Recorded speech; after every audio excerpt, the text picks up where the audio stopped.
Assalamualaikum teman-teman, saya Aisyah Zamzami Nurlaila dari kelas PIAUD 5C.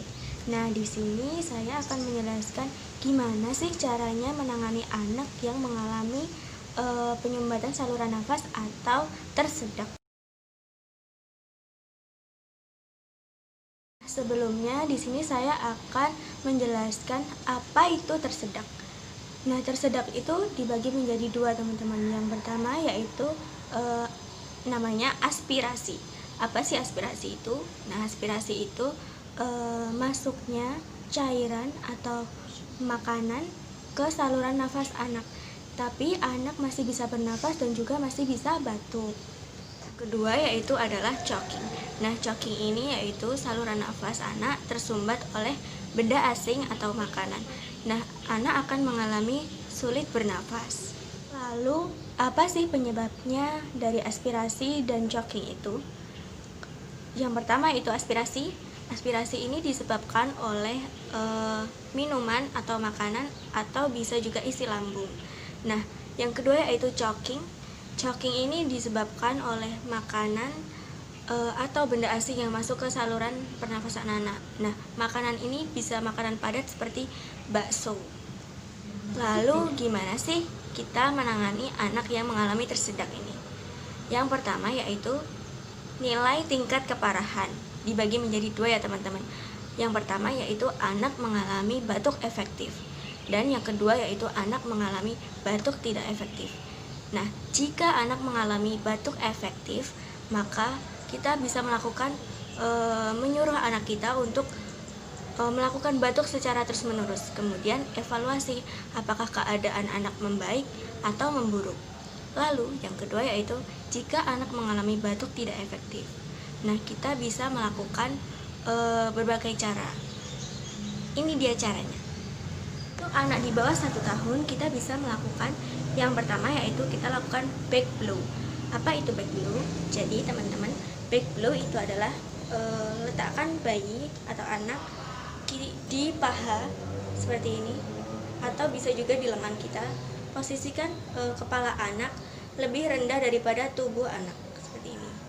Lalu kita gunakan pangkal telapak tangan atau tumit telapak tangan, hentakkan ke punggung anak, punggung bagian belakang anak seperti ini, atau di interskapula, di antara tulang sayap seperti ini.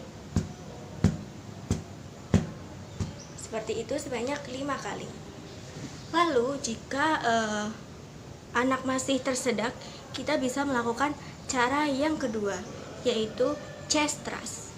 Chest thrust yaitu seperti tadi ya teman-teman. Bedanya yang ini kita terlentangkan anak ke tangan kita, lengan kita, dan posisi kepala masih sama di bawah atau lebih rendah daripada badan anak. Nah, kita gunakan 2 jari kita, jari telunjuk dan juga jari tengah, lalu kita tekan ke bagian tengah dada anak yang bagian keras, tulang yang keras. Nah, kita bisa menekan-nekannya seperti ini sebanyak 5 kali.